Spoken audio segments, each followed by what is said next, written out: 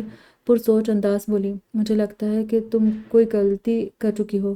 اس کا دل ایک بار کی زور سے دھڑکا۔ نظر چراتے ہوئے بولی، اب تو خمیازہ بھگت رہی ہوں۔ کیا مطلب؟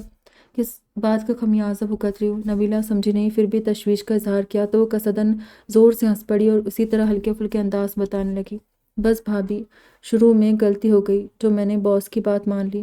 گو کہ انہوں نے مجھے سوچنے کا وقت دیا تھا، لیکن ہمارے پاس وقت نہیں تھا۔ گھر کے حالات کے پیش نظر مجھے فوراً حامی بھرنی پڑی، ورنہ شاید میں منع کر دیتی، کیونکہ یہ جاب میرے بس کی بات نہیں تھی۔ بہرحال اب اپنی اسی غلطی کا خمیازہ بھگت رہی ہوں۔ اس بار وہ بات بنانے میں کامیاب ہوئی تو نبیلہ نے اس سے ہمدردی کا اظہار کرتے کہا، میں نے تو پہلے ہی کہا تھا کہ یہ تم پر ظلم ہے۔ جاب کرنا تمہارے بس کی بات نہیں ہے۔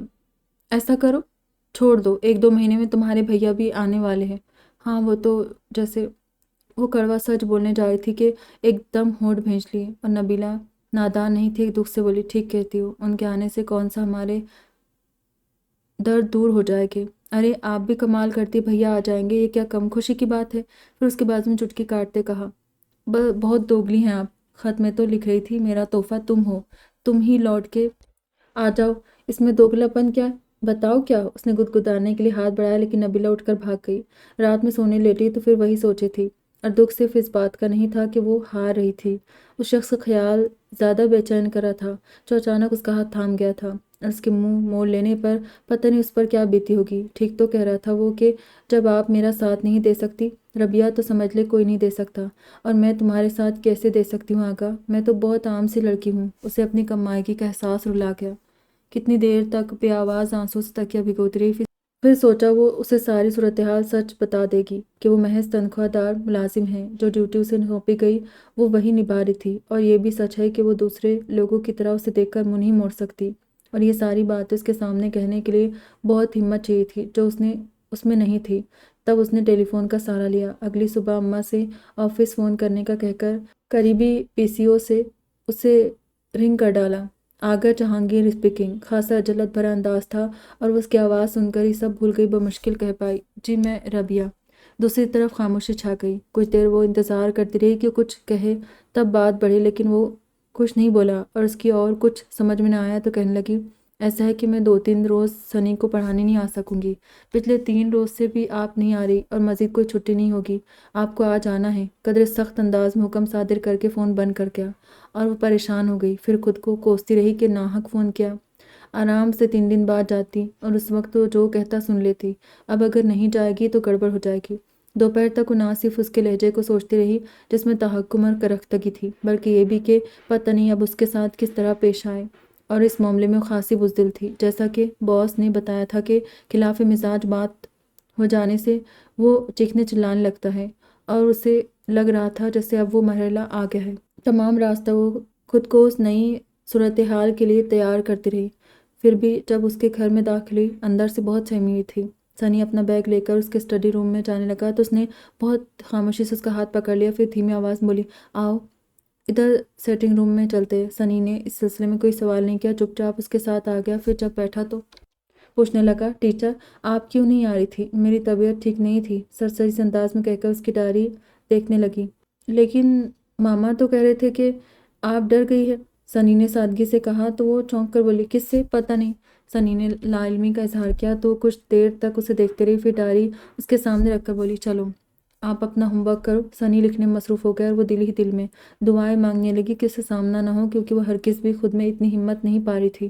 عجیب مشکل تھی، یوں لگ رہا تھا جیسے ابھی وہ ہر شے کو ٹھوکر مارتا ہوا اس کے سامنے آ کھڑا ہو جائے گا، پھر کہے گا، جواب دو، کیا تم میرے ساتھ چل سکتی ہو؟ اور اس کے پاس کوئی جواب نہیں تھا۔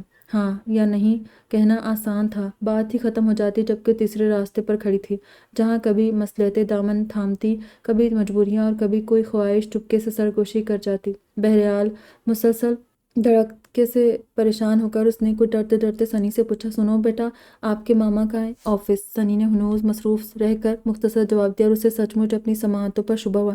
کیا کہا آپ نے؟ کہاں ہیں آپ کے ماما؟ ماما آفس گئے ہیں۔ اس کے بے تابانہ پوچھنے پر سنی نے معصومیت سے اسے دیکھا، پھر اسی انداز میں بولا، تھینک گاڈ، ماما آفس جانے لگے ہیں۔ ٹیچر آپ بھی کہیں نا۔ ہاں تھینک یو گاڈ، وہ چونک کر بولی اور صوفے کی بیگ پر سر رکھا تو اچانک آنکھوں میں نمی اتر آئی۔ کوئی نیا انوکھا احساس تھا، شاید پا لینے سے بھی بڑھ کر، جس کی گرفت میں آ کر وہ کچھ دیر کو سب کچھ بھول گئی۔ گلاس وال سے پرے پھولوں پر خوبصورت رنگوں کی تتلی منڈلا رہی تھی، اس کی آنکھوں میں ٹھہری نمی نے اس منظر کو قدرے دھندلا دیا تھا، پھر بھی اسی پار نظر جمائے بیٹھی تھی۔ تبھی ڈرائی وے پر گاڑی آ رکی، پھول تتلی پس منظر میں چلے گئے اور وہ منظر پر آ گیا۔ آف وائٹ سفاری سوٹ میں اس کا دراز قد اور نمایاں ہو گیا تھا، قدم مضبوطی سے جماتا اس طرف آ رہا تھا اور جیسے اپنی جگہ پتھر کی ہو گئی۔ حواس تک ساتھ نہیں دے رہے تھے، بس سینے کے اندر ایک دل تھا جو اس کے ہر قدم کے ساتھ دھڑک رہا تھا۔ پھر عین اس کے سامنے آ کر رک گیا اور سنی کو مخاطب کر کے بولا، سنی آپ جاؤ، باقی ہوم ورک شام میں کر لینا۔ لیکن ماما ٹیچر تو چلی جائے گی، میں کرا دوں گا، 3 دن سے بھی تو میں ہی کروا رہا تھا، جاؤ شاباش۔ سنی اپنی کتابیں بیگ میں رکھ کر کھڑا ہوا تو اس کے ساکت وجود میں ذرا سی حرکت ہوئی۔ بے حد سہمی ہوئی نظروں سے سنی کو جاتے ہوئے دیکھنے لگی۔ دروازے سے نکل گیا تب بھی وہ اسی طرح بیٹھی رہی۔ ربیہ بالآخر اسے متوجہ کرنا پڑا اور متوجہ ہوتے ہی وہ اپنی جگہ سے کھڑی ہو گئی، ٹیبل پر سے اپنا بیگ اٹھایا، پھر جیسے ہی جانے کے لیے قدم بڑھائے وہ بول پڑا، میں نے آپ کو جانے کے لیے تو نہیں کہا، یہ تو طے نہیں ہے کہ آپ کہیں گے تب میں ہی جاؤں گی۔ وہ اس کی طرف دیکھے بغیر بولی، لیکن وقت تو طے ہے، آپ 5 بجے سے پہلے نہیں جا سکتی اور ابھی صرف 4 بجے۔ اف، وہ پتہ نہیں کیا چاہتا تھا، خاصی جزبز ہو کر بولی، جب سنی کو پڑھنا نہیں تو میں کیا کروں؟ اس سے پہلے کیا کرتی تھی؟ سارا وقت آپ کا سنی کو پڑھانے میں نہیں گزرتا تھا؟ ہلکے سے طنز کے ساتھ اس نے جتایا تو روحان سی ہو کر بولی، پلیز مجھے جانے دے، مجھ سے خائف ہے۔ اطمینان رکھے میں آپ کا محاسبہ نہیں کروں گا، گو کہ یہ میرا حق ہے، پھر بھی میں آپ سے یہ بھی نہیں پوچھوں گا کہ ایک ٹوٹے ہوئے شخص کو مزید توڑ کر کیا ملا آپ کو۔ اس کے لہجے کی شکستگی چھپانا چھپی اور اسے زیادہ دکھ اس بات کا تھا۔ بہت بے قرار ہو کر اس کی طرف دیکھا تو ذرا سے کندھے اچکا کر بولا، جا سکتی آپ۔ وہ بہت بوجھل قدموں سے باہر نکل آئی، پھر ابھی اس کی چھٹی باقی تھی، لیکن جس کی وجہ سے گھر بیٹھ رہی تھی اس سے تو سامنا ہو گیا تھا، پھر مزید چھٹی کا کیا فائدہ تھا؟ الٹا فراغت پریشان ہی کر رہی تھی، اس لیے اگلے دن آفس چلی آئی۔ اسے دیکھ کر یاسمین کو تعجب ہوا، ہائے تمہیں تو ہفتے کو آنا تھا، تمہارے خیال سے چلی آئی کہ تم بور ہو رہی ہوگی۔ اس نے مسکرا کر محبت جتائی، لیکن وہ ہاتھ جوڑ کر بولی، میرا خیال مت کرو بی بی، مجھے تنہائی بہت عزیز ہے۔ بہت ناشکری ہو تم، ایمان سے اگر میرے گھر میں اتنے افراد ہوتے تو میں… شکر کرو نہیں ہے۔ یاسمین نے فوراً ٹوک دیا، پھر ایک فائل اس کے سامنے رکھتے ہوئے بولی، لو اب آ ہی گئی ہو تو اسے دیکھ لو، اور ذرا دھیان سے دیکھنا، غلطی ہو گئی تو وہ گوریلا ہرگز نہیں چھوڑے گا۔ کون گوریلا؟ صفحے پلٹتے اس نے سرسری انداز میں پوچھا۔ ارے ہاں، تم نے تو نہیں دیکھا؟ خیر آج دیکھ لینا، اپنے باس کے صاحبزادے مسٹر آغا جہانگیر، یاسمین نے بتایا تو صفحہ پلٹتے اس کا ہاتھ وہیں رک گیا، اور ابھی نئی صورتحال کو سوچنے جا رہی تھی کہ یاسمین اس کی طرف جھک کر بولی، کیا بتاؤ تمہیں، کیا شخص ہے، دیکھ کر جھرجھری آتی ہے، سچ مجھ سے تو نہیں دیکھا جاتا، فوراً منہ موڑ لیتی ہوں، اسے جیسے کسی نے سرد خانے میں دھکیل دیا۔ بہت چاہنے اور کوشش کے باوجود یاسمین کو ٹوک نہیں سکی، جو باقاعدہ اس کا نقشہ کھینچنے لگی، پھر بھی غالباً باس کو آتے دیکھ کر اپنے کام میں مصروف ہو گئی، اور اس سے اب کام نہیں ہو سکتا تھا، ہاتھوں میں سکت ہی نہیں رہی تھی۔ جو صفحہ سامنے کھلا تھا، نظریں اسی پر ادھر سے ادھر بھٹکتی رہی۔ کتنی دیر گزر گئی، چپراسی چائے لے آیا، وہ بھی پڑی پڑی ٹھنڈی ہو گئی، اسے پتہ بھی نہیں چلا، اور اسی بات نے یاسمین کو چونکایا، کیونکہ چائے کے معاملے میں وہ ذرا تکلف نہیں کرتی تھی، جیسے ہی آتی فوراً کپ اٹھا کر ہونٹوں سے لگا لیتی۔ خیریت ہے، تمہاری چائے کیسے رکھی رہ گئی؟ یاسمین نے کہتے ہوئے اسے دیکھا، پھر اس کے گمسم انداز پر اس کا ہاتھ ہلا کر پوچھا، کیا ہوا ہے، تم ٹھیک تو ہو؟ اس نے ایسے انداز میں ذرا سا اس بات میں سہلا، نہیں مجھے تمہاری طبیعت ٹھیک نہیں لگ رہی، میں ٹھیک ہوں۔ اس نے گہری سانس کھینچی، پھر قصداً مسکرا کر بولی، مجھے تمہاری باتوں نے چکرا دیا تھا۔ پھر تو تم فوراً گھر چلی جاؤ، کیونکہ اسے دیکھ کر تو تمہارا ہارٹ فیل ہو جائے گا، بکو مت۔ اس نے ناگواری سے ٹوکا، پھر کمپیوٹر میں ڈسک لگا رہی تھی کہ انٹرکام پر باس کا بلاوا آ گیا۔ وہ ڈسک یاسمین کو تھما کر باس کے کمرے میں آ کے انہوں نے بھی وہی کہا، ابھی آپ کی 2 دن کی چھٹی باقی تھی۔ یس سر، لیکن اب مجھے چھٹی کی ضرورت نہیں ہے۔ اچھی بات ہے، بیٹھیے۔ بیٹھ گئی تو کہنے لگی، مجھے آپ کا شکریہ ادا کرنا ہے کہ آپ نے آغا کو گھر سے باہر نکلنے پر آمادہ کر لیا۔ آفس آنے لگا ہے اور گو کہ ابھی لوگوں کے ساتھ اس کا رویہ کچھ اکھڑا اکھڑا سا ہے، لیکن میں سمجھتا ہوں آہستہ آہستہ نارمل ہو جائے گا۔ جی، ان کے خاموش ہونے پر اسے یوں ہی کرنا پڑا، اور ہاں میں آپ کے آفس کے ہوم ورک سے بھی بہت خوش ہوں، بہت جلد سیکھ لیا آپ نے اب آپ۔ دروازہ کھلنے سے ان کی بات ادھوری رہ گئی، اور وہ ادھر دیکھتے ہوئے مسکرا کر بولے، آؤ آغا، ابھی میں تمہارا ہی ذکر کر رہا تھا۔ اف، اس کا دل اتنی زور زور سے دھڑکنے لگا، سچ مچ اسے لگا جیسے ابھی اس کا ساتھ چھوڑ جائے گا۔ کس سلسلے میں؟ وہ کہتا ہوا اس جگہ جا بیٹھا جہاں اول روز جب وہ انٹرویو کے لیے آئی تھی۔ تو باس نے اسے بٹھایا تھا اور بیٹھتے ہی نظر اس پر پڑی تو اپنی جگہ ٹھٹک گیا۔ پھر اسی انداز میں رک کر بولا، آپ سنی کی ٹیچر؟ سنی کی نہیں، تمہاری۔ اس کی کیفیت سے بے خبر باس نے خوشگوار لہجے میں کہا۔ کاش وہ اتنی باہمت ہوتی کہ انہیں مزید کچھ کہنے سے روک سکتی، اور اپنی بے بسی پر اس کی آنکھیں دھندلا گئی۔ دھند کے اس پار وہ شخص اپنے باپ سے تفصیل سنتے ہوئے سناٹے میں نظر آ رہا تھا، اور وہ واقعی یہ ستم ظریفی تھی کہ جب جذبے اپنا آپ منوا چکے تھے، باس وہی پرانی کہانی لے بیٹھے تھے۔ بمشکل تمام خود کو گھسیٹتی ہوئی اپنے کمرے میں آگے کرسی پر گرتے ہی دوپٹے کے پلوں سے پلکوں تک آئی نمی صاف کرنے لگی۔ کیا ہوا ربیہ؟ یاسمین نے نرمی سے پوچھا تو عاجزی سے بولی، مجھے اس وقت نہیں چھیڑنا ورنہ میں پھوٹ پھوٹ کر رونے لگوں گی۔ یاسمین کچھ دیر تک اسے دیکھتے رہی، پھر اس خیال سے کہ کہیں وہ رونے نہ لگے اپنے کام میں مصروف ہو گئی، اور وہ اس بری طرح بکھر گئی کہ خود کو سمیٹنا مشکل ہو رہا تھا۔ کاش وہ کل ہی آغا کو ساری حقیقت بتا دیتی۔ کتنا فرق پڑا تھا اس کے نہ بتانے اور باس کے بتانے سے۔ گویا حقیقت تو وہی تھی جو باس بتا رہے تھے، لیکن اس میں اس کے جذبے شامل نہیں تھے، اور اب دکھ صرف اس بات کا نہیں تھا کہ وہ کبھی اسے یقین نہیں دلا سکے گی، زیادہ دکھ پھر اس کا تھا کہ وہ بے اعتبار ہو گیا تھا۔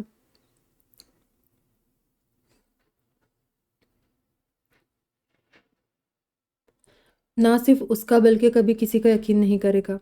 کتنی دیر بعد یاسمین نے پھر اسے دیکھا، وہ اذیتوں کے پلسرات عبور کرتی نظر آ رہی تھی۔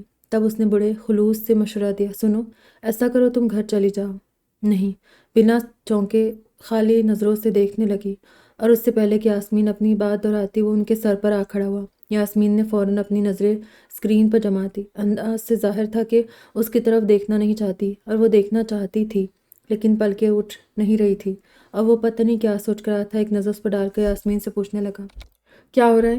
سر، یہ کچھ لیٹرز بھجوائے تھے۔ وہ اتنی بولڈ ہونے کے باوجود پتہ نہیں کیوں یاسمین بوکھلا گئی۔ اور یہ آپ کے ساتھ کون ہے؟ ربیہ۔ سر، یہ چھٹی پر تھی، آج آئی ہے۔ یاسمین نے پیپر ویٹ کے نیچے رکھے کاغذات میں جانے کیا تلاش کرتے ہوئے جواب دیا تو وہ ایک دم ٹیبل پر اپنے دونوں ہاتھ جما کر قدرے آگے جھکتا ہوا بولا، مس یاسمین، ادھر دیکھیں۔ جی؟ یاسمین نے سٹپٹا کر دیکھا، لیکن پھر فوراً نظروں کا زاویہ بدل دیا تو ذرا سا ہنس کر بولا، ڈرے نہیں، میں آپ کو کوئی نقصان نہیں پہنچا سکتا۔ نقصان تو وہ پہنچاتے ہیں جو بظاہر سادہ اور معصوم نظر آتے۔ کیوں مس ربیہ؟ اچانک اس کی طرف مڑا، اور وہ جو اسے ہی دیکھ رہی تھی اس کی چبھتی ہوئی نظروں سے کٹ کر رہ گئی۔ اوکے، سی یو، ویسے ہی چبھتے ہوئے لہجے میں کہہ کر چلا گیا تو یاسمین جھنجھری لے کر بولی، کہیں تم سچ مچ مر تو نہیں گئی؟ مرنا اپنے اختیار میں کہا۔ اس کا انداز اور لہجہ کھویا کھویا تھا۔ ہائے! یاسمین بے حد حیران تھی، پھر اس کی آنکھوں کے سامنے ہاتھ لہرا کر بولی، کون سی دنیا میں ہوں؟ اسی دنیا کے رنگ دیکھ رہی ہوں۔ اس نے گہری سانس کھینچ کر اپنے اندر کی آزردگی کم کرنے کی کوشش کی، پھر ہلکے ہلکے بڑبڑائی، thank you God for everything. پھر وہ روزانہ تو وہ 3 بجے آفس سے نکل جاتی تھی، اس کے بعد باس کے گھر جانا ہوتا تھا، لیکن اس روز وہ 3 بجے کے بعد بھی بیٹھی رہی، کیونکہ اس کے خیال میں اب اس کا کام ختم ہو گیا تھا۔ دو ایک بار یاسمین نے ٹوکا بھی کہ اس کی چھٹی کا وقت ہو گیا ہے، اور وہ بس ہوں ہاں کر کے رہ گئی۔ آخر یاسمین نے جھنجلا کر پوچھا، کیا باس نے تمہارا ٹائم بڑھا دیا ہے؟ آخر تمہیں میرے بیٹھنے سے کیا تکلیف ہے؟ اور چڑ کر بولی، لو، میں تو ایک بات پوچھ رہی ہوں، میری بلا سے قیامت تک یہیں بیٹھی رہو۔ یاسمین نے برا مان کر اس کی طرف رخ موڑ لیا، تب احساس ہونے پر فوراً اس کا بازو تھام کر بولی، سوری یار، اصل میں بس اس وقت مجھے نہیں چھوڑو ورنہ میں تمہارا حشر کر دوں گی۔ یاسمین نے اس کی بات دوسرے انداز میں لوٹائی تو ہنس پڑی، ٹھیک ہے، نہیں چھیڑوں گی، بس اتنا بتا دو، ناراض تو نہیں ہونا؟ یاسمین نے گھورنے پر اکتفا کیا، تب وہ اپنا بیگ اٹھا کر کھڑی ہو گئی۔ چلتی ہوں، باس سے کہوں گی میرا کہیں اور انتظام کر دے، تمہیں میرا وجود برداشت نہیں ہوتا۔ کہتی ہوئی باہر نکلی تو سوچا باس سے پوچھ لے کہ اب اس کے لیے کیا حکم ہے۔ ان کے کمرے میں آئی تو موجود نہیں تھا، اور ان کے پی اے سے معلوم ہوا کہ وہ سائٹ پر گئے ہیں۔ تب اگلے دن پر ٹالتی ہوئی باہر آ گئی، گو کہ دھوپ میں شدت نہیں تھی لیکن گرمی عروج پر تھی، اور آج تو اسے گھر جانا تھا۔ گھڑی پر نظر ڈالی، 3:30 ہو چکے تھے۔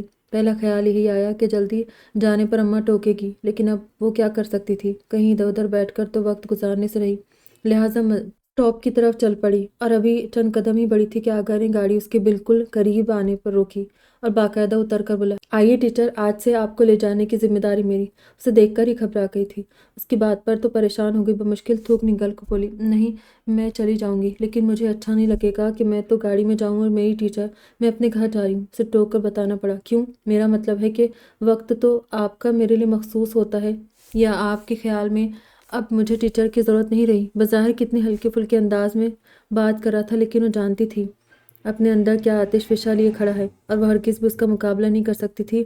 خود کو انتہائی بے بس محسوس کرتے ہوئے دور سے آتی بس کو دیکھنے لگی۔ تب اس کے لیے دروازہ کھولتے ہوئے قدر تحکم سے بولا، بیٹھ جائے، مجھے آپ کی ضرورت ہے، ٹیچر کی، جو مجھے دنیا کا سامنا کرنا سکھا سکے۔ لگتا تھا سارے حساب بے باک کر دے گا۔ تھوڑی کوشش سے وہ خود کو سہارا دینے میں کامیاب ہو گئی تو براہ راست اس کی آنکھوں میں دیکھ کر بولی، سوری، آپ اپنے لیے کسی اور ٹیچر کا انتظام کر لیں۔ کہاں ملیں گی ایسی ٹیچر جو میری آنکھوں میں دیکھ کر بات کرے؟ ذرا سا سر اونچا کر کے ادھر ادھر نظریں بھٹکاتے بولا تو اسے لگا وہ یہی ڈھہ جائے گی۔ پھر قدرے توقف سے اسے دیکھ کر کہنے لگا، بہرحال جب تک دوسری ٹیچر کا انتظام نہیں ہوتا تب تک تو آپ کو میرے ساتھ چلنا ہوگا، ورنہ ممکن ہے میں دوبارہ اپنی تنہا دنیا میں لوٹ جاؤں۔ وہ سمجھ گئی کہ ہرگز اسے نہیں بخشے گا، جب یہ ہتھیار ڈالتے بولی، ٹھیک ہے، آپ چلیں، میں بھی آ رہی ہوں۔ آ رہی ہوں اسے کیا مطلب؟ گاڑی میں بیٹھے، ورنہ وہ غالباً اس کا ہاتھ پکڑنا چاہتا تھا، اور اس کا ارادہ بھانپ کر وہ خود ہی گاڑی سے جلدی سے بیٹھ گئی۔ پھر اپنی طرف کا شیشہ اتارتے ہوئے پہلی بار اس نے غور کیا کہ گزرتے ہوئے لوگوں کی نظریں آگاہ کے بعد فوراً اس پر ٹھہرتی، اور ان نظروں میں ترہم، تعسف، تمسخر اور جانے کیا کچھ ہوتا، وہ کانپ کر رہ گئی۔ پتہ نہیں سب کیا سمجھ رہے تھے، اور اسے کوئی پرواہ نہیں تھی۔ بہت اطمینان سے بیٹھا اور دھیمی رفتار سے ڈرائیو کرنے لگا۔ سخت الجھن میں گرفتار ہو گئی۔ سمجھ میں نہیں آ رہا تھا قریب سے گزرتے ہوئے کتنے آوارہ لڑکوں نے اسے انتہائی واہیات ناموں سے پکارا، لیکن اس پر کوئی اثر نہیں ہوا، نہ ہی گاڑی کی سپیڈ بڑھائی۔ تبھی ہی اندر جز بز ہو کر وہ خود کلامی کے انداز میں بولی، اگر اسی رفتار سے چلتے رہے تو 5 تو راستے میں بچ جائے گے۔ میں بھی یہی چاہتا ہوں، وہ اطمینان سے بولا۔ کیوں؟ کیونکہ آپ مجھے گھر سے نکلنے پر آمادہ کر چکی۔ اب بتائیے ان لوگوں کو میں کیسے فیس کروں جو مجھے چونک کر دیکھتے ہیں، پھر مختلف ناموں سے پکارتے ہوئے گزر جاتے ہیں۔ میرے خدا! اس کا دکھ محسوس کر کے بے اختیار رو پڑی۔ ارے وہ ذرا سا ہنسا، یہ سب آپ کو تو کچھ نہیں کہہ رہے، بس کرے آگا، مجھے یہیں اتار دے، سسک کر بولی تو اس نے گاڑی ایک طرف کر کے روک دی۔ وہ یہی سمجھی اس کے اترنے کے لیے روکی ہے، جب بھی دروازہ کھولنے لگی، لیکن اس نے ایک بار پھر اسی طرح اس کا ہاتھ اپنے ہاتھ میں جکڑ لیا، اور قدرے رک کر ترک لہجے میں بولا، دیکھ لیا آپ نے کیسے کیسے زخم لگاتے ہیں لوگ، لیکن خدا کی قسم ربیہ، کبھی کسی زخم سے اتنی ٹیس نہیں اٹھی جتنی ٹیس آپ کے لگائے ہوئے زخم سے اٹھی ہے۔ وہ ایک دم سناٹے میں آ گئی۔ میرے ساتھ اتنا بھیانک مذاق کیوں کیا آپ نے؟ اگر مجھے دوبارہ اسی اندھیر نگری میں دھکیلنا تھا تو میرے راستے میں چراغ کیوں جلائے؟ میں ہی حد درج نادان تھا جو ان چراغوں کی لو آپ کی آنکھوں میں دیکھ کر کچھ اور سمجھ بیٹھا۔ نہیں ربیہ، آپ کو کم از کم میرے ساتھ ایسا نہیں کرنا چاہیے تھا۔ اسی سناٹے میں تھی کہ آنکھوں میں ڈھیروں پانی جمع ہو کر پلکوں پر چھلکنے لگا تو وہ ایک دم خاموش ہو کر ہونٹ بھینچ گیا۔ کتنے لمحے چپ چاپ سرک گئے، اور پتہ نہیں شکستگی کے احساس نے اسے بولنے نہیں دیا یا اس کی حالت کے پیش نظر اس نے مزید کچھ کہنے کا ارادہ ترک کر دیا۔ اس پر سے نظر ہٹا کر سیدھا بیٹھا تو گہری سانس کھینچ کر بولا، چلے آپ کو گھر چھوڑ دوں، راستہ بتائے۔ وہ جیسے ہوش میں آ گئی، اشارے سے گاڑی بیک کرنے کو کہا اور ہتھیلیوں سے آنکھیں رگڑ کر سامنے دیکھنے لگی۔ پھر تمام راستہ جہاں مڑنا ہوتا وہ اشارہ کر دیتی، اور گھر کے سامنے بھی رکنے کا اشارہ کیا تو وہ بھی خاموشی سے اس کے اترنے کا انتظار کرنے لگا، لیکن اترنے سے پہلے اسے گویائی مل گئی۔ آئی ایم سوری آقا، میں نے کبھی سوچا بھی نہیں تھا کہ میری ذات کسی کی دل آزاری کا باعث بنے گی۔ آپ کو جو تکلیف ہوئی اس کے لیے میں کبھی خود کو معاف نہیں کروں گی۔ اس کے ساتھ ہی اتر کر اندر چلی گئی۔ اس نے بہت خاموشی سے اسے جاتے ہوئے دیکھا، پھر گاڑی بیک کرتے ہوئے جانے کس خیال کے تحت بولا، تھینک یو ربیہ، اور وہ بہت مزمل، بہت ہاری ہوئی سی اندر آئی تھی۔ اماں ننھے عزیر کو گود میں لیے اسی کی زبان میں بول رہی تھی، جب وہ چپ چاپ دوسرے پلنگ پر بیٹھ کر انہیں دیکھنے لگی، جبکہ دھیان مسلسل اسی کی طرف تھا، جو ایک اس کا غم دل میں بسا کر باقی سارے غموں سے بے پرواہ ہو گیا تھا۔ اور اس اچانک اسے لگا وہ پھر غلطی کر گئی ہے۔ ابھی بھی اس سے کہہ دیتی کہ اس کی آنکھوں میں جلتے چراغوں کی لو دیکھ کر وہ سمجھا وہی سچ ہے۔ ہائے، تم کب آئی؟ نبیلہ نے اندر آتے ہوئے اسے دیکھ کر کہا تو وہ اپنے خیال سے چونک گئی۔ ابھی آئی ہوں، چائے پیو گی؟ اگر بنی ہوئی ہے تو دے دے، بلکہ میں خود لے لیتی ہوں۔ اٹھ کر کچن میں آ گئی، کیتلی میں چائے گرم تھی، وہ کپ میں ڈال کر وہیں بیٹھ گئی، اور پھر اسے سوچنے لگی تو وہ جیسے کھڑا ہوا۔ آپ کرے گی مجھ سے شادی؟ اف! اس نے زور سے آنکھیں بند کر کے دوبارہ کھولی، تب بھی وہ موجود تھا۔ جواب دے ربیہ، میرے ساتھ چل سکتی ہے؟ اور خود کو مجبور اور بے بس محسوس کرتے اس نے منہ موڑا۔ بالکل غیر اختیاری عمل تھا، اور وہی اس کے دل میں تراز ہو گیا۔ جب ہی تو کہہ رہا تھا، جب آپ میرا ساتھ نہیں دے سکتی تو سمجھ لے کوئی نہیں دے سکتا۔ اور وہ ساری مسافتیں اس کے ساتھ طے کر سکتی تھی، لیکن وہی اپنی کم مائگی کا احساس کہ مڈل کلاس کی عام سی لڑکی پھر کچھ مسائل میں گھری ہوئی ہے اور اس کے والدین بھلا کہاں اسے اہمیت دیں گے۔ کاش اسے بتا سکتی کہ اس نے اس کی طرف سے منہ نہیں موڑا، بلکہ اپنی مجبوریاں، اپنی حیثیت اور کچھ مصلحتوں کو سوچتے ہوئے وہ منہ موڑنے پر مجبور ہوئی تھی۔ لیکن شاید اب تو وہ یقین بھی نہ کریں۔ دکھ سے سوچتے اس نے پلکیں اس کی نم ہو گئی۔ پھر اگلے روز باس نے خود ہی اسے گھر جانے سے منع کر دیا۔ ان کا کہنا تھا کہ سنی چھٹیوں کے بعد اپنے والدین کے پاس چلا گیا ہے، جبکہ آگا کو اب اس کی ضرورت نہیں رہی۔ پتہ نہیں وہ خود آگا کی طرف سے مطمئن ہو کر کہہ رہے تھے یا اس نے یہ بات کہلوائی تھی کہ اسے اس کی ضرورت نہیں رہی۔ وہ بہرحال نہ صرف ہرٹ ہوئی تھی بلکہ اسے بے حد دکھ بھی ہو رہا تھا۔ ٹھیک تو ہے، میں محض تنخواہ دار ملازم ہی تو ہوں، جہاں ضرورت ہوگی وہیں بٹھائی جاؤں گی، اور جب کہیں ضرورت نہیں ہوگی تو۔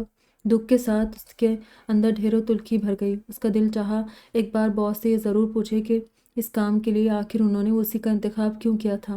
کیا مجبوریاں اس کے چہرے پر لکھی تھی؟ لیکن وہ اتنی بھی مجبور نہیں تھی۔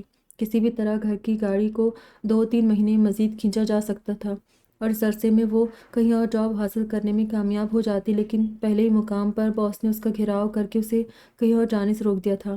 آپ سمپل بی اے ہے، کوئی تجربہ نہیں، نہ کوئی کام آتا ہے وغیرہ وغیرہ، اور وہ یہیں الجھ رہی تھی کہ آخر اس کا گھیراؤ کیوں کیا گیا تھا۔ شاید اس لیے کہ میں شکل ہی سے بزدل اور کم ہمت نظر آتی ہوں۔ اپنا نقصان ہونے پر کوئی سوال اٹھانے کا حوصلہ نہیں ہے مجھ میں۔ کرسی کی بیک سے سر ٹکائے وہ دھیرے دھیرے بول رہی تھی۔ غالباً اسے اتنا بھی ہوش نہیں تھا کہ وہ اس وقت کہاں ہے، اور یاسمین کتنی دیر سے اسے نوٹ کر رہی تھی۔ قصداً نہیں ٹوکا، کیونکہ وہ کبھی کچھ بتاتی نہیں تھی، لیکن اب اس کی خود کلامی سن کر خاموش نہیں رہ سکی۔ اپنے بارے میں تمہاری رائے بالکل ٹھیک ہے، شکل ہی سے بزدل اور کم ہمت نظر آتی ہو، یاسمین نے قدرے جلے بھنے انداز میں کہا تو ذرا سی گردن موڑ کر اسے دیکھنے لگی۔ مجھے تم سے کوئی ہمدردی نہیں ہے، اس لیے کہ تم کسی کو اپنا نہیں سمجھتی۔ کیا مطلب ہے تمہارا؟ سیدھی ہو بیٹھی۔ ٹھیک کہہ رہی ہوں میں، اتنے مہینوں کے ساتھ کے باوجود تم اجنبی بنی ہوئی ہو۔ اگر تمہارے خیال میں تمہارے کسی کام نہیں آ سکتی، تب بھی کہہ لینے سے کم از کم دل کا بوجھ تو ہلکا ہو ہی جاتا ہے۔ یا تو تم میرے سامنے پریشان ہونا چھوڑ دو یا صاف بتاؤ کہ تمہاری پرابلم کیا ہے۔ یاسمین غالباً بھری بیٹھی تھی، باقاعدہ اس کی کلاس لے ڈالی۔ کبھی روتی شکل بنا کر بیٹھ جاتی ہو، کبھی گمسم، اور دھیان تو تمہارا مسلسل کہیں اور رہتا ہے۔ اگر اس طرح کام کرو گی تو بہت جلد تمہاری چھٹی ہو جائے گی، سمجھے تم؟ جی نہیں، باس تو میرے کام کی تعریف کر رہے تھے جناب، اسے اپنی نہیں میری تعریف سمجھو اور دعائیں دو مجھے کہ تمہارا سارا غلط صحیح کر کے بھیجتی ہوں۔ وہ پھر ایک دم خاموش ہو کر یاسمین کو دیکھنے لگی تو تب کر بولی، بس ایک تو تم پل میں حواس کھو بیٹھتی ہو، ذرا سا اور بولو گی تو رونے لگو گی، اور کچھ انسان بنو ربیہ۔ اگر کسی مجبوری کے تحت گھر سے نکلی ہو تو حالات کا مقابلہ کرنا سیکھو، ہمیشہ یہ سوچ کر ہتھیار ڈال دینا کہ میں تو ہوں ہی بزدل اور کم ہمت، عقل مندی نہیں ہے۔ اس نے اسی خاموشی سے سر جھکا لیا تو یاسمین کو غصے کے باوجود اس پر رحم آ گیا۔ کچھ نرم پڑ کر اس کا ہاتھ تھامتے ہوئے بولی، اگر تمہارے ساتھ کسی نے زیادتی کی ہے تو مجھے بتاؤ، ایمان سے سر توڑ دوں گی اس کا، نہیں تو۔ میرے ساتھ کون زیادتی کرے گا بھلا؟ ہاں، تمہیں دیکھ کر تو سب کی پدرانہ شفقت جاگ اٹھتی ہے۔ جس بے ساختگی سے یاسمین نے کہا، اسی بے ساختہ اس کی ہنسی تھی۔ واہ کیا خوبصورت ہنسی ہے، کبھی راستے میں مت ہنسنا۔ اور اس کی ہنسی کو بریک لگ گئے۔ یاسمین کی بات پر نہیں بلکہ گلاس وال سے پرے آگا جہانگیر کو دیکھ کر وہ جانے کب سے وہاں کھڑا تھا۔ نظریں اس پر جمی تھی، لیکن جیسے اسے دیکھتے پایا فوراً پہلے نظروں کا زاویہ بدلا، پھر ذرا سا رخ موڑا اور پھر باہر نکلتا چلا گیا۔ اس کی نظروں نے دور تک اس کا تعاقب کیا، پھر یاسمین کو دیکھ کر بولی، تھینک یو یاسمین، تم نے میری بہت مدد کی۔ باوجود اس کے کہ تمہیں مجھ سے کوئی ہمدردی نہیں، مجھے واقعی تم سے ہمدردی نہیں ہے، بس ہمیشہ تمہارے گھر والوں کا خیال آیا۔ ویسے تمہارے گھر میں کون کون ہے؟ یاسمین نے بڑی خوبصورتی سے اس کا گھیراؤ کیا، اور وہ واقعی جاننا چاہتی تھی کہ اس کے ساتھ پرابلم کیا ہے۔ اماں، بھابھی، ان کی گود میں چند ماہ کا بچہ اور میں، اس نے بتایا تو یاسمین سوچتے بولی، بھابھی کی گود میں چند ماہ کا بچہ ہے اور تمہارے بھیا کہاں ہیں؟ ساری پریشانی بھیا کی طرف سے ہی تو ہے۔ اس نے بھی جیسے موقع غنیمت جانا، اپنی پریشانیوں بلکہ دکھوں کا رخ بھی بھیا کی طرف موڑ دیا، مختصر صورتحال کہہ سنائی، جسے سن کر یاسمین واقعی افسوس کا اظہار کرنے لگی۔ واقعی یہ تو خاصی پریشانی کی بات ہے، پردیس کا معاملہ ہے، وہاں وہ لاچار ہے، یہاں تم لوگ بے بس، کیا کرے کچھ سمجھ میں نہیں آتا۔ میں ہے کہاں؟ ملیشیا؟ ملیشیا؟ یاسمین کچھ دیر تک پرسوچ انداز میں سے دیکھتی رہی، پھر کہنے لگی، میرے ایک چچا ملیشیا میں رہتے ہیں، ایسا کرو تم اپنے بھائی کا نام اور جس پتے پر انہیں خط لکھتی ہو وہ لکھ دو، پھر میں چچا کو خط لکھتی ہوں، شاید وہ کچھ کر سکے۔ تمہارے سگے چچا ہے؟ ایک کاغذ پر بھائی کا نام اور پتہ لکھتے اس نے یوں ہی پوچھ لیا، پھر کاغذوں سے تھماتے ہوئے بولی، ایمان سے اگر یہ کام ہو جائے تو میں تمہارا بس زیادہ بولنے کی ضرورت نہیں ہے۔ یاسمین کے ٹوکنے پر وہ ایک دم خاموش ہو گئی۔ پھر کتنے بہت سے دن گزر گئے۔ اس نے اماں اور نبیلہ کو بھی بتا دیا تھا کہ یاسمین اپنے چچا کے ذریعے بھیا کی رہائی کی کوشش کر رہی ہے، اور اسی روز سے وہ دونوں کسی اچھی خبر کی منتظر رہنے لگی تھی۔ نبیلہ تو باقاعدہ دن گننے لگی تھی کہ فلاں تاریخ کو یاسمین نے خط لکھا جو فلاں تاریخ تک پہنچے گا، اس کے بعد جوابی تاریخ، لیکن اس کے اندر اداسی جو کی تو تھی، کیونکہ اس روز کے بعد اس نے آغا کو نہیں دیکھا تھا۔ پتہ نہیں اس نے آفس آنا کیوں چھوڑ دیا تھا، اور جب یہ خیال آتا کہ کہیں اس نے پھر سے تو خود کو گھر تک محدود نہیں کر لیا، اس کا دکھ سوا ہو جاتا۔ کتنی بار سوچا باس سے پوچھے، لیکن اس کی ہمت نہیں پڑی۔ اگر انہیں بتانا ہوتا تو خود سے بتاتے، اس کے پوچھنے پر پتہ نہیں کیا سمجھے، یہی سوچ کر وہ رہ جاتی، اور کبھی خود کو ٹوکتی کہ جب اسے اس کی ضرورت ہی نہیں رہی تو پھر وہ کیوں اس کے بارے میں اتنا سوچتی ہے۔ لیکن یہ اس کے اختیار میں کب تھا؟ ساری سوچوں پر پہرے بٹھا سکتی تھی، ایک اس کے خیال سے دامن بچانا مشکل تھا۔ دن بڑے بوجھل، بڑے بے کیف گزر رہے تھے۔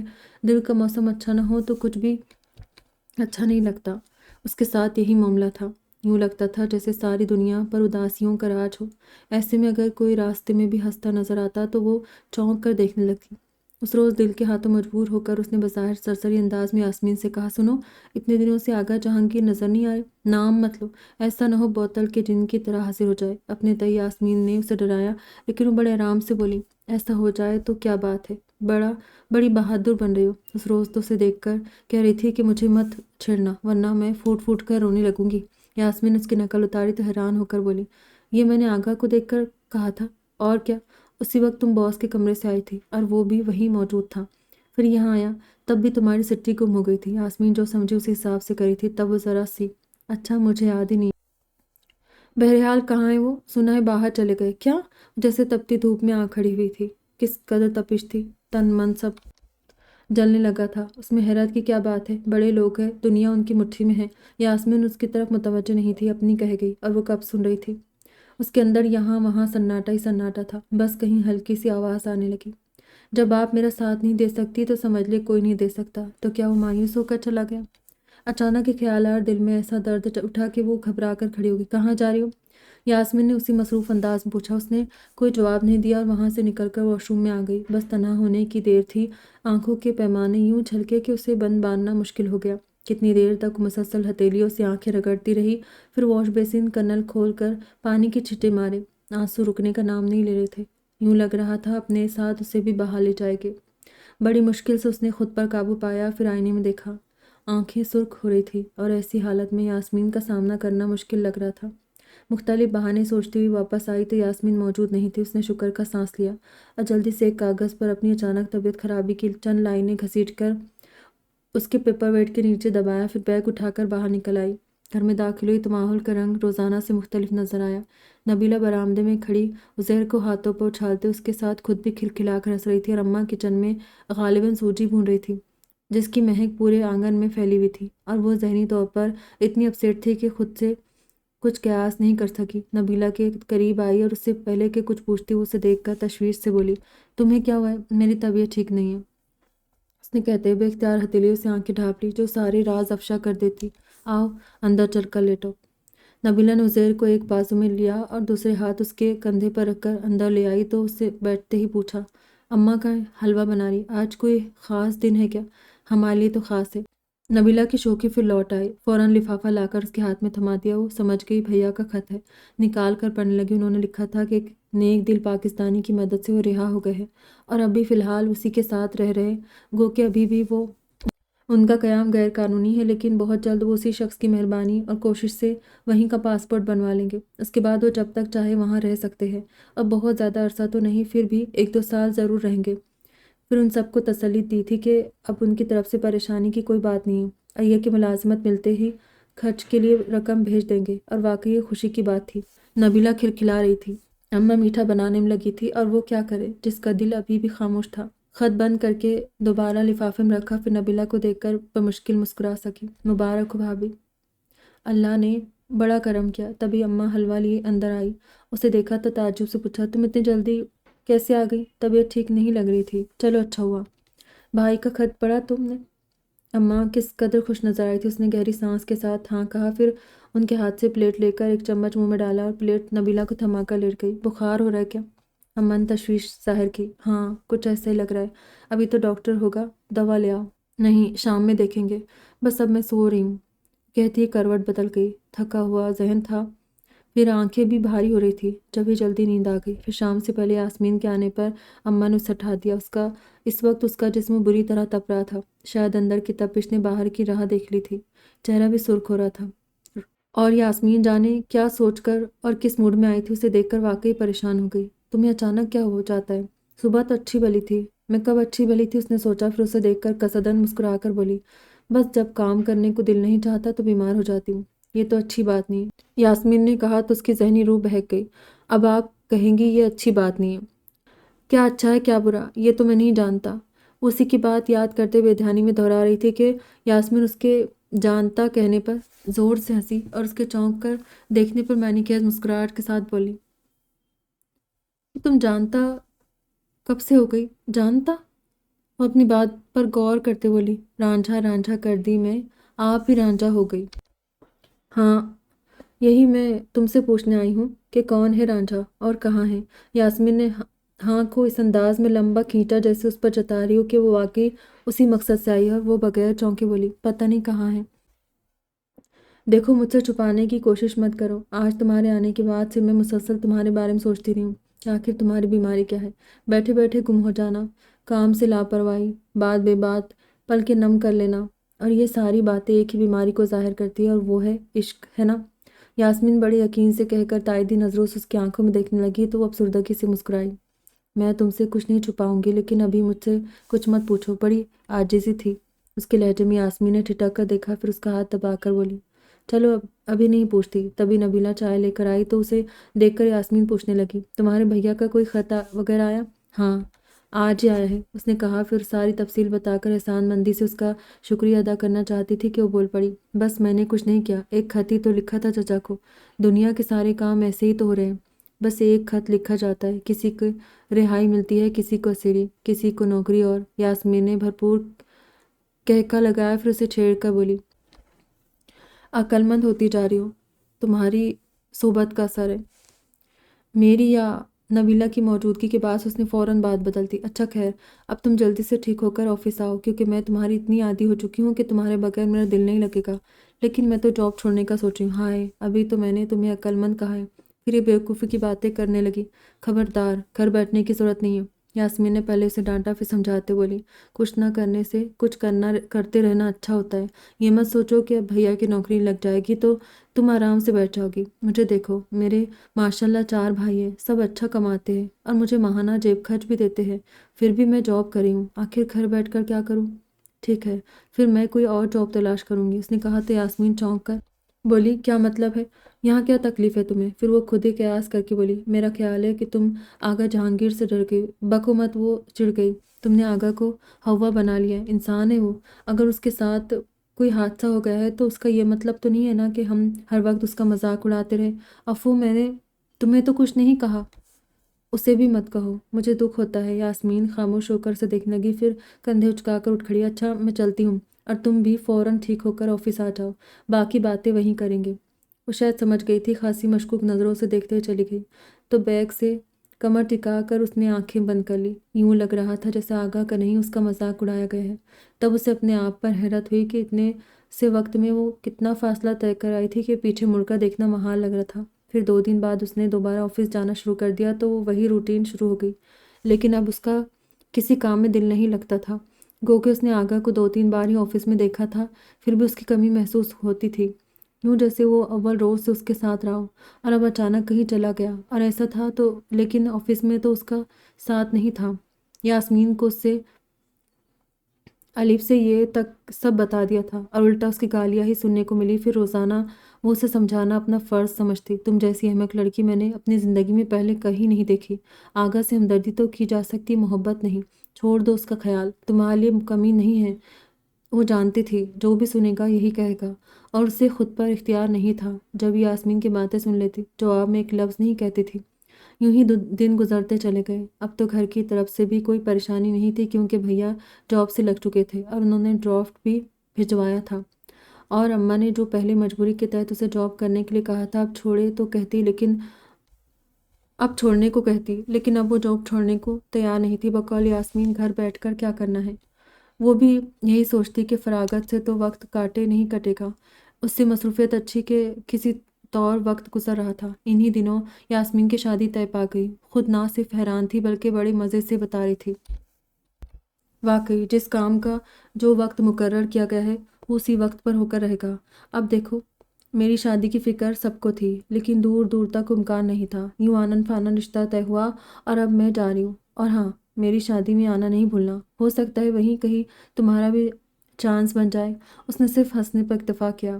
پھر یاسمین کے جانے کے بعد کچھ دن وہ اکیلی رہی۔ اس کے بعد ایک اور لڑکی آ گئی، اور اب کیونکہ وہ سینئر تھی اور اکثر واپسی میں بھی دیر ہو جاتی، اور اماں ہاتھ دھو کر اس کے پیچھے پڑ گئی تھی کہ وہ جاب چھوڑ دے، کیونکہ انہی دنوں اس کے لیے ایک اچھا سا پرپوزل آیا تھا، جو بعد میں لڑکے نے یہ کہہ کر منع کر دیا کہ جاب کرنے والی لڑکی سے شادی نہیں کر سکتا۔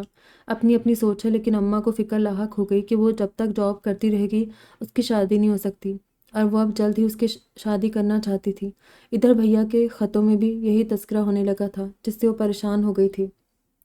اس وقت بھی وہ کچھ ایسی ہی پریشان سوچوں میں گھری تھی کہ برابر بیٹھی لڑکی نے اسے مخاطب کر کے کہا، ربیہ آپ کا فون ہے۔ میرا؟ وہ حیران ہوئی اور پریشان بھی، کیونکہ گھر سے کبھی فون نہیں آیا تھا۔ فطری طور پر کچھ اندیشوں میں گھر کر ریسیور تھاما، پھر پہلے دل ہی دل میں الہی خیر کہنے کے بعد ہیلو کہا۔ ہیلو ربیہ، کیسی ہیں آپ؟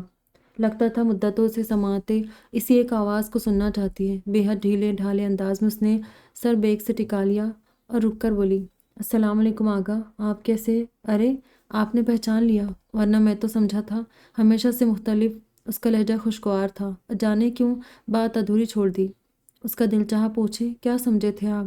لیکن خاموش رہی، اور اس نے بھی کچھ دیر غالباً اس کے اسی سوال کا انتظار کیا، پھر کہنے لگا، میں نے آپ کو اس لیے فون کیا کہ کل میری برتھ ڈے ہے اور آپ کو آنا ہے، اور اگر میں نہ آ سکوں، ہر صورت میں آنا ہے، سمجھیے آپ؟ اس نے فوراً ٹوک کر تحکم سے کہا اور فون بند کر دیا۔ تو کتنی دیر تک اس کے لہجے پر غور کرتی رہی۔ سمجھ میں نہیں آیا کہ اسے کس حیثیت سے بلایا ہے۔ اس رات کتنی دیر تک اسے نیند نہیں آئی۔ خود اپنے بے خبری پر حیران تھی کہ نہ اسے آغا کے باہر جانے کا پتہ چلا تھا، اور اب یہ بھی معلوم نہیں تھا کہ وہ کب آیا ہے۔ اگر آج وہ فون نہ کرتا تو ابھی بھی بے خبر ہی رہتی۔ حالانکہ کوئی دن ایسا نہیں گزرا تھا جس میں اس کا خیال نہ آیا ہو، اور وہ ہر رات اس کے تصور سے باتیں کرتے سوتی تھی۔ پھر اس کے جانے اور آنے سے بے خبر کیوں رہی؟ مجھے کیا فرق پڑتا ہے وہ کہیں بھی رہے، میری گرفت صرف اس کی پرچھائی پر ہے، اس نے خود سے کہا تھا۔ اگلے دن وہ صبح اماں سے کہتی ہوئی گئی تھی کہ آج وہ دیر سے آئے گی، کیونکہ اس کی برتھ ڈے میں جانا طے تھا، اور سارا دن وہ اسے دینے کے لیے گفٹ سوچتی رہی، لیکن کچھ سمجھ میں نہ آیا، کیونکہ اپنی حیثیت کا تعین نہیں کر پائی تھی، اور اس نے بھی واضح نہیں کیا تھا دوست، ملازم یا ٹیچر۔ بہرحال آف ٹائم کے بعد بھی وہ کتنی دیر تک آفس میں بیٹھی رہی۔ جب شام کے سائے اترنے لگے تب اس کے گھر کی طرف جاتے ہوئے اس کے دل نے پہلی بار دھڑکنا سیکھا۔ وہ نہیں جانتی تھی اس کا رویہ کیسا ہوگا، اور اس نہج پر اس نے سوچا بھی نہیں تھا، بس اسے تو یوں لگ رہا تھا جیسے کسی کھوئے ہوئے راستے کا نشان مل گیا ہو۔ لیکن جب اس کے گھر کے باہر گاڑیوں کی لمبی قطار دیکھی تب وہ ٹھٹک کر رہ گئی۔ بنگلے پر نظر ڈالی، برقی کمکموں سے جگمگا رہا تھا۔ بڑے لوگوں اور اتنی بڑے تقریب میں بھلا اس کا کیا کام، یہی سوچتے ہوئے وہ شش و پنج میں پڑ گئی۔ اگر اسے انتظار ہوتا تو انتظار میں ملتا، جبکہ کھلے گیٹ کے راستے پر نظر ڈالتے ہوئے اس کی آنکھیں دھندلا گئی۔ پھر اس نے اپنے قدم واپسی کے لیے موڑ لیے، تبھی سنی بھاگتا ہوا اس کے پاس آیا۔ ٹیچر! وہ اس معصوم پکار پر رک گئی اور پلکیں جھپک کر آنکھوں کی دھند صاف کرنے لگی۔ ٹیچر، میں آپ کا انتظار کر رہا تھا، ماما نے کہا تھا آپ ضرور آئے گی، سنی نے سادگی سے کہا، تو اس نے ایک نظر گیٹ کے اندر ڈال کر پوچھا، تمہارے ماما کا اندر ہے، آپ آئیے نا۔ سنی اس کا ہاتھ پکڑ کر کھینچنے لگا تو وہ جیسے اس ننھی سے طاقت سے کھینچتی چلی گئی۔ ہال کمرے میں داخل ہوتے ہی سنی یہ کہتا ہوا بھاگ گیا کہ میں ماما کو بلاتا ہوں، اور وہ اتنے لوگوں اور اتنی سج دھج دیکھ کر پریشان ہو گئی۔ سچ مچ رنگ و بو کا سیلاب تھا۔ ایکسکیوز می، عقب سے کسی نے غالباً اسے راستے سے ہٹنے کے لیے کہا تو وہ دروازے سے ہٹ کر دیوار کے ساتھ چلتی ہوئی کونے میں آ کھڑی ہوئی اور متلاشی نظروں سے ادھر ادھر دیکھنے لگی۔ اتنے لوگوں کے باوجود بے ہنگم شور نہیں تھا، ہلکی ہلکی ہنسی، ہلکی ہلکی آوازیں، اور وہ جسے ڈھونڈ رہی تھی اس کی آواز کی بازگشت کہیں اندر سے ابھر رہی تھی۔ ایک عمر شور اور ہنگاموں میں گزری، اور جیسا کہ آپ نے کہا تھا کہ رنگینیوں میں کھو کر انسان تھینک یو گاڈ کہنا بھول جاتا ہے، تو میں بھی بھولا رہا۔ یاد اس وقت آیا جب سب ساتھ چھوڑ گئے اور وہ سوچنے لگی کہ یہ سب دوبارہ اس کی محفل میں کیسے شریک ہو گئے۔ وہ تو بہت تنہا ہو گیا تھا۔ ایک جگہ اس کی نظر ٹھہر گئی اور دل میں ہلکا ہلکا درد کروٹیں لینے لگا، شاید اسی لیے وہ اس سے بہت دور ہو گیا تھا۔ سرجری کے بعد اس کے چہرے پر کوئی ہلکا سا نشان بھی نہیں تھا، اور وہ اسے اس کی آنکھوں اور انداز سے پہچان رہی تھی۔ ساتھ ہی بہت آہستہ آہستہ اس کے قدم دروازے کی طرف اٹھنے لگے، اور ادھر ادھر سے آتی آوازیں اس کے درد میں اضافہ کر رہی تھی۔ آغا کو دیکھا، پہلے سے زیادہ ہینڈسم۔ چھٹیوں کے بعد سنی اپنے والدین کے پاس چلا گیا، اور آغا کو اب آپ کی ضرورت نہیں رہی۔ باس نے کہا تھا، اور اس وقت بھی اسے دکھ ہوا تھا، اور اب تو یقین بھی ہو گیا تھا کہ واقعی اسے اس کی ضرورت نہیں رہی۔ اپنے حلقے میں کس قدر خوش اور مگن نظر آ رہا تھا۔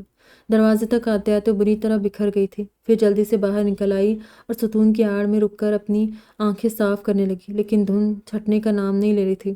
تب وہ ایسی ہی دھندلائی آنکھوں سے چل پڑی، گیٹ سے نکل کر گاڑیوں کے درمیان سے راستہ تلاش کرتی روڈ تک آئی تو قدموں کی رفتار تیز کر دی۔ ایک طویل مدت بعد یوں لگا جیسے سب اس کے تعاقب میں چلے آ رہے ہوں۔ سچ مچ بھاگنے لگی، لیکن پیر لڑکھڑا گیا اور سنبھلتے سنبھلتے بھی گر گئی۔ پکی سڑک تھی، ہتھیلیاں چھل گئی اور گھٹنوں میں الگ چوٹ آئی۔ اٹھنے کی کوشش کی لیکن کامیابی نہیں ہوئی۔ انتہائی بے بسی کے عالم میں ادھر ادھر دیکھا، کسی کو مدد کے لیے پکارے، تبھی ایک گاڑی قریب آ رکی۔ بیچ سڑک پر بیٹھی وہ اپنی حالت پر کنڑتی ہوئی جلدی سے دوپٹہ ٹھیک کرنے لگی کہ وہ گاڑی سے اتر کر اس کے قریب پنجوں کے بل بیٹھتے ہوئے بولا، دیکھ لیا مجھ سے بھاگنے کا نتیجہ؟ اس نے چونک کر سر اونچا کیا اور اسے دیکھ کر جانے کیوں سہم گئی۔ اب کیوں ڈرتی ہو؟ اب تو میں خوفناک نہیں ہوں۔ وہ پتہ نہیں کیا کہنا چاہتا تھا۔ وہ ہونٹ بھینچ کر اٹھنے کی کوشش کرنے لگی، تب اس سے پہلے وہ کھڑا ہوا اور اس کی کلائی تھام کر اسے اٹھا دیا، پھر گاڑی کا دروازہ کھول کر بولا، مجھے پتہ ہے تم میرے بغیر چل سکتی ہو، لیکن میں تمہارے بغیر نہیں چل سکتا ہوں۔ وہ اسے بازو سے تھام کر گاڑی میں دھکیلتا ہوا اتنے آرام سے کہہ گیا۔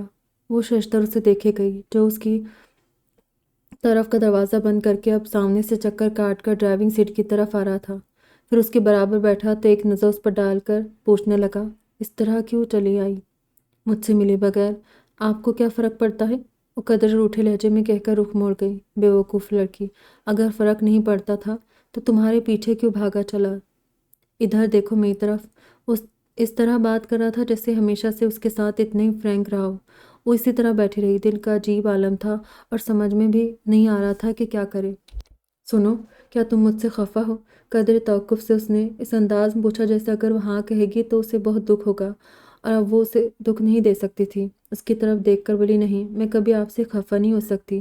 کچھ دیر تک اس کے چہرے پر نظر جمائے بیٹھا رہا، پھر دھیرے سے اس کا ہاتھ تھام کر پہلے ایک نظر آسمان پر ڈالی، پھر اسے دیکھ کر دل نشین مسکراہٹ کے ساتھ بولا، thank you God and thank you Rabia. اس کے ساتھ ہی اس نے گاڑی اس کے گھر جانے والے راستے پر ڈال دی۔ آپ مہمانوں کو چھوڑ کر آ گئے اور یہ اچھی بات نہیں ہے، اور جو تم مجھے چھوڑ کر جا رہی تھی یہ اچھی بات ہے۔ محظوظ مسکراہٹ ہونٹوں میں دبا کر بولا تو سر جھکا کر رہ گئی، اور قدر توقف کے بعد وہ کہنے لگا، پتہ ہے اس وقت تم نے مجھے کتنا مایوس کیا ہے؟ میں اس شدت سے تمہارا منتظر تھا، تمہاری راہوں میں پھول بچھانا چاہتا تھا، اور تم ایسے ہی آفس سے تھکی ہاری اٹھ کر چلی آئی۔ ذرا حلیہ دیکھو اپنا۔ اس حلیے میں تمہیں اپنے مہمان خاص کے طور پر تعارف کرتا تو سوچو لوگ کیسی کیسی شکلیں بناتے اور کیسی کیسی نظروں سے دیکھتے تو آپ کو۔ ایک منٹ، جانے کیا کہنے جائی تھی کہ فوراً ٹوک کر بولا، کوئی بات کہنے سے پہلے اس وقت کو یاد کر لو جب لوگ میرا تمسخر اڑاتے اور مجھے مختلف ناموں سے پکارتے ہوئے گزر رہے تھے۔ اس وقت بتاؤ تم کیوں روئی تھی؟ جی، قدرے الجھ کر دیکھنے لگی تو وہ ایک نظر اس پر ڈال کر بولا، میں بتاتا ہوں، تمہیں میرے دکھ نے رلایا تھا، تم سے میری اذیت برداشت نہیں ہوئی تھی، اور اسی وقت میں نے جان لیا تھا کہ میرے دکھ کو سینے سے لگا کر تم بہت زیادہ عرصہ مجھ سے منہ نہیں موڑ سکتی۔ تمہیں لوٹ کر میرے پاس آنا تھا، اور اس سے پہلے کہ تم آتی میں سرجری کے لیے باہر چلا گیا، صرف تمہاری خاطر کہ اپنے ساتھ ساتھ میں تمہیں اذیت میں نہیں دیکھ سکتا تھا۔ لوگ میرا مذاق اڑاتے اور تم روتی۔ ربیہ، میں ہمیشہ تو تمہاری آنکھوں میں آنسو نہیں دیکھ سکتا تھا۔ قدر توقف کے بعد پھر کہنے لگا، بہرحال جیسے تم نے میرے دکھ کو محسوس کیا تو ابھی لوگوں کے رویے سے تمہیں جو دکھ ہوتا وہ مجھے مار ڈالتا۔ نہیں ربیہ، میں ہرگز کسی کو تمہاری طرف ایسی نظر نہیں ڈالنے دوں گا جس میں تمہارے لیے تحقیر کا ہلکا سا شائبہ بھی ہوں، البتہ رشک اور حسد پر میں پہرے نہیں بٹھا سکتا، سمجھے تم؟ اور وہ سب کچھ سمجھ گئی تھی، یہ بھی کہ اس نے کس حیثیت سے اسے بلایا تھا، اور اس لحاظ سے تو واقعی اس کا حلیہ ٹھیک نہیں تھا۔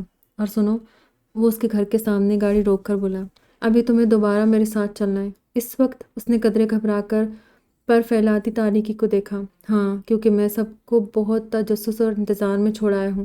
جاؤ جلدی سے چینج کر کے فریش ہو کر آؤ۔ نہیں، اماں اجازت نہیں دے گی، چلو ان سے میں بات کرتا ہوں۔ وہ بڑے آرام سے کہتے اترنے لگا تو کچھ سہم کر بے اختیار اس کا بازو تھام گئے۔ نہیں آگا، میں نے ابھی گھر میں آپ کا تعارف نہیں کیا۔ کوئی بات نہیں، میں اپنا تعارف خود کروا دوں گا۔ اس کی سہمی ہوئی آنکھوں میں دیکھ کر دلکشی سے مسکرایا، پھر اپنا بازو چھڑا کر نیچے اتر گیا اور اس کے اترنے کا انتظار کیے بغیر دروازے کی طرف بڑھا، پھر ہلکی سی دستک کے بعد اندر داخل ہو گیا، بالکل اسی طرح جیسے اس کے دل میں داخل ہوا تھا، اور جس طرح وہ اسے اپنے دل سے نہیں نکال سکی تھی۔ اس کے اعتماد اور یقین پر وہ ذرا سا مسکرائی، پھر اس کے پیچھے آتے ہوئے احساس تشکر میں گھر کر زیر لب بڑبڑائی تھی، تھینک یو گاڈ۔ ختم شد۔ یہاں ہماری پیاری سی خوبصورت سی ناول کا اختتام ہوتا ہے۔ امید کرتی ہوں کہ ناول آپ لوگوں کو پسند آئی ہوگی۔ کیسی لگی؟ اپنی رائے کا اظہار ضرور کیجیے گا۔ دعاؤں میں یاد رکھنا، اپنا ڈھیر سارا خیال کرنا۔ پھر ملیں گے۔ خدا حافظ۔